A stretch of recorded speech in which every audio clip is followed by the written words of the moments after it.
فیض صاحب کی ایک نظم ہے، یہ ماتم وقت کی گھڑی ہے۔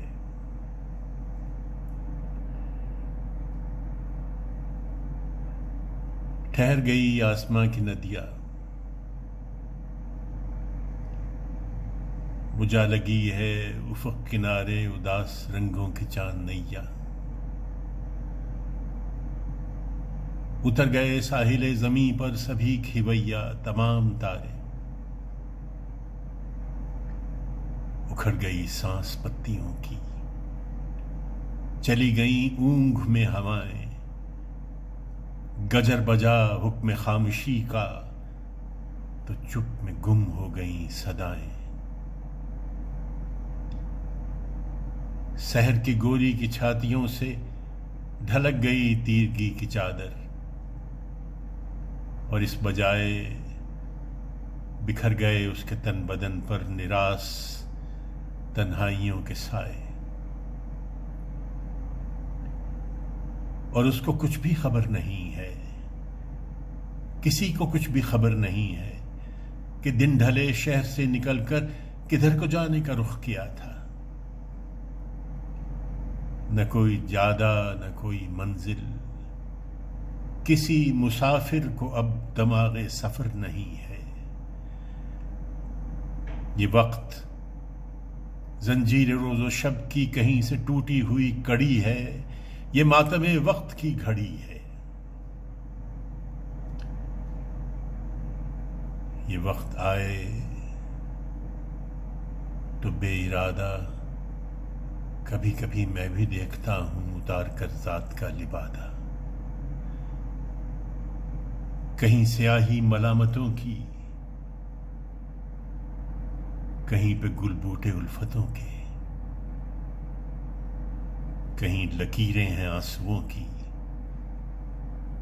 کہیں پہ خون جگر کے دھبے۔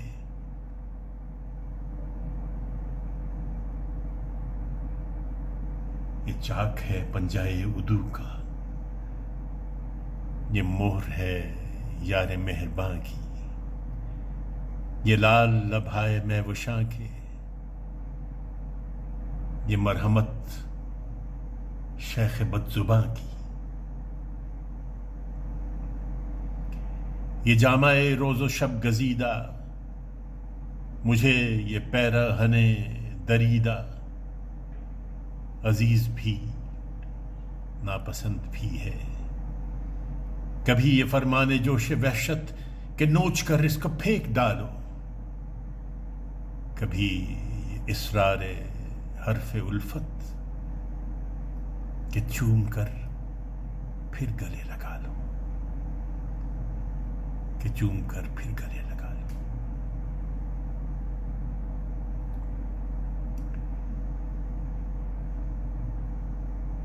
اب جب ہم شاعری کی بات کرتے ہیں تو بدقسمتی ہماری یہ ہے کہ آج کل اردو زبان سے ہمارا ناطہ اس قدر کٹ چکا ہے کہ اس پہ ماتم کے سوا کچھ نہیں کیا جا سکتا، لیکن یہ ماتم وقت کی جو گھڑی ہے وہ اور ہے، اس کی بات کبھی پھر دوبارہ ہوگی۔ بہت سے عام الفاظ بھی جو ہیں وہ لوگوں کی سمجھ میں نہیں آتے، اگر آتے ہیں تو بعض اوقات یاد دلانے پر آ جاتے ہیں۔ مثلا اگر آپ نے کہیں کہ ٹھہر گئی آسماں کی ندیاں، تو وہ کہیں گے ندیاں کیا ہوتا ہے، تو انہیں بتانا پڑے گا کہ ندیاں جو ہے وہ ندی کو کہتے ہیں، دریا کو کہتے ہیں، بہتے ہوئے پانی کو کہتے ہیں۔ تو پھر وہ کہیں ہاں اچھا ندی، ہاں کیا سمجھ آ گیا۔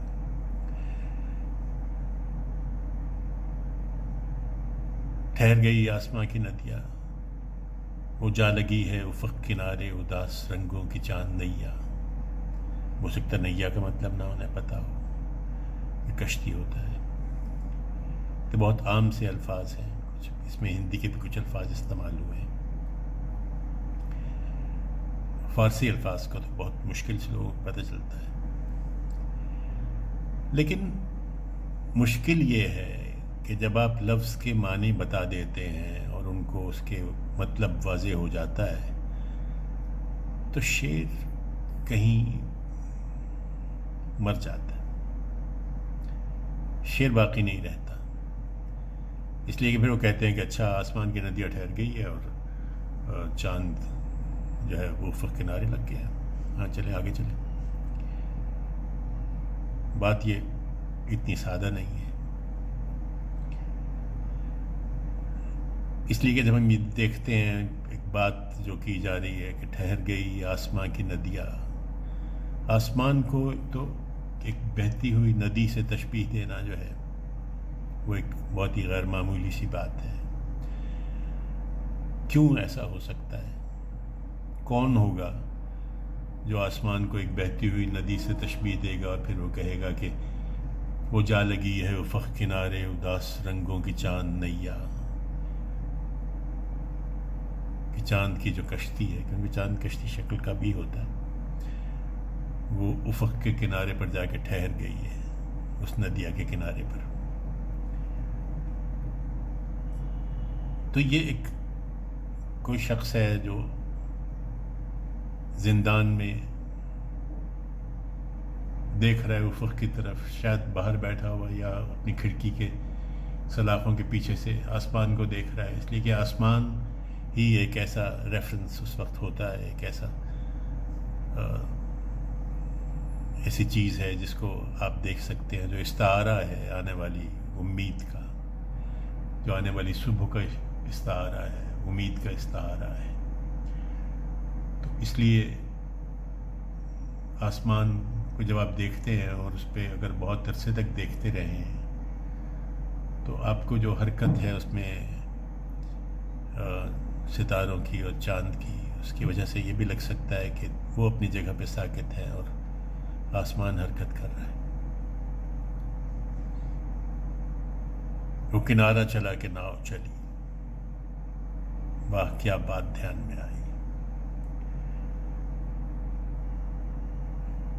یا وہ جو دوسرا شعر ہے کہ اتر کے ناؤ سے بھی کب سفر تمام ہوا، زمین پہ پاؤں رکھا تو زمین چلنے لگی. تو جب دو چیزیں ان میں سے ایک ساکت اور ایک چل رہی ہوتی ہے تو آپ جس کی طرف توجہ دیں آپ کو لگتا ہے کہ وہ چل رہی ہے اور دوسری ساکت ہے. تو ٹھہر گئی آسماں کی ندیاں،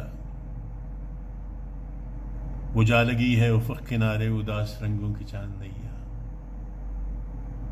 اتر گئے ساحل زمیں پر سبھی کھویا تمام تارے.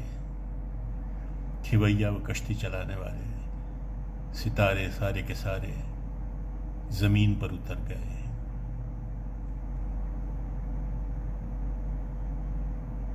اکھڑ گئی سانس پتیوں کی.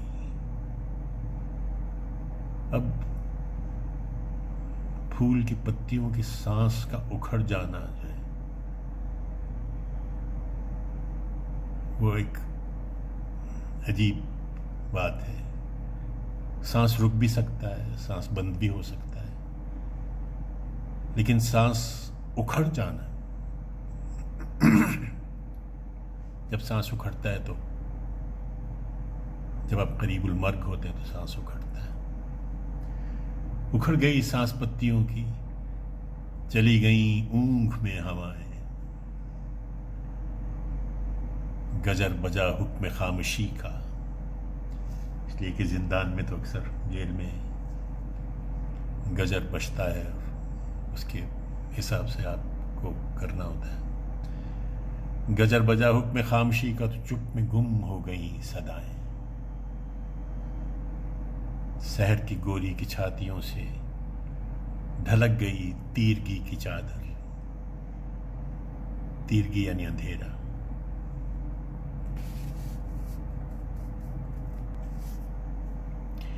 سحر کی گوری کی چھاتیوں سے ڈھلک گئی تیرگی کی چادر، یعنی صبح کا وقت تقریباً آ گیا ہے. دیکھتے دیکھتے یہ رات کے پچھلے پہر کی بات ہے جب صبح ہونے کو ہے.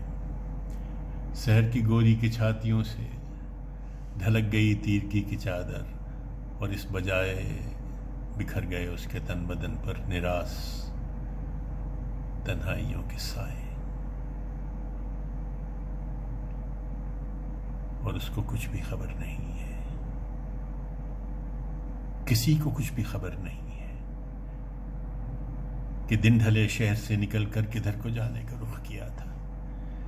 اب یہاں دیکھیے کہ ایک پورا جو منظر پہلے ایک چل رہا ہے، اس منظر سے کس طرح توجہ جو ہے موضوع کو کس طرح سے کنورٹ کر کے بدل کر انسان کی طرف لایا جا رہا ہے ایک ہی مصرعے کے اندر، اور اس کو کچھ بھی خبر نہیں ہے، کسی کو کچھ بھی خبر نہیں ہے کہ دن ڈھلے شہر سے نکل کر کدھر کو جانے کا رخ کیا تھا۔ نہ کوئی جادہ، نہ کوئی منزل، کسی مسافر کو اب دماغ سفر نہیں ہے۔ اور سفر ایک ایسی علامت ہے ایک مسلسل جدوجہد کی اور جستجو کی، جس کے بغیر زندگی جو ہے بالکل بیکار ہے۔ کسی مسافر کو اب دماغ سفر نہیں ہے۔ یہ وقت زنجیر روز و شب کی کہیں سے ٹوٹی ہوئی کڑی ہے۔ یہ ایک تسلسل نہیں ہے، یہ وہ نہیں ہے جسے سلسلہ روز و شب اقبال نے کہا تھا، نقش کرے حادثات۔ یہ ایک الگ لمحہ ہے، ایک ایسا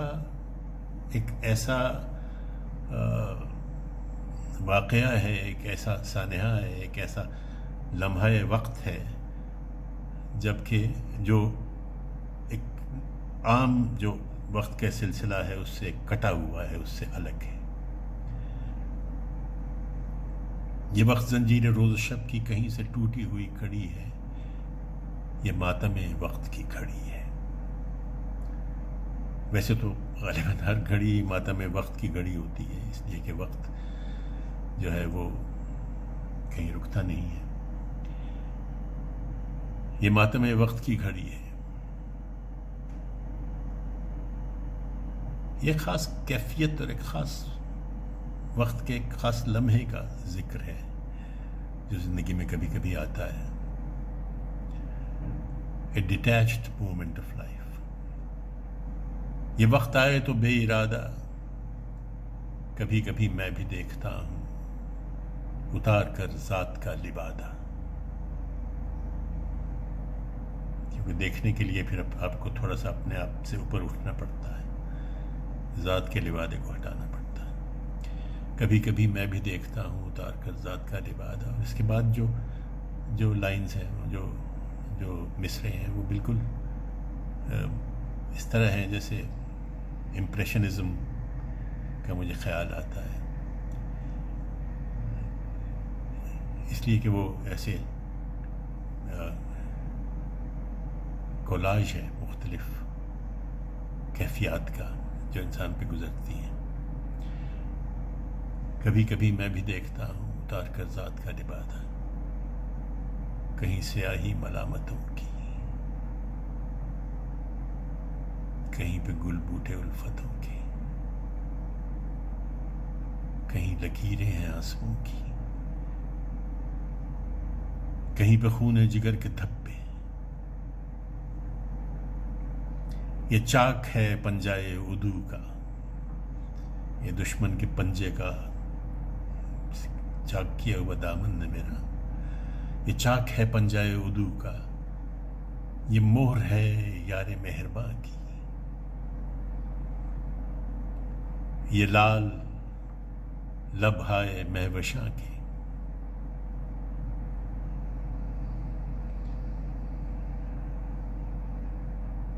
مہوشوں سے محبت تو ہمیشہ فیض صاحب نے کی، ہر ایک جو صاحب دل ہے وہ کرتا ہے۔ یہ لال لب ہائے مہوشاں کے، یہ مرحمت شیخ بد زباں کی۔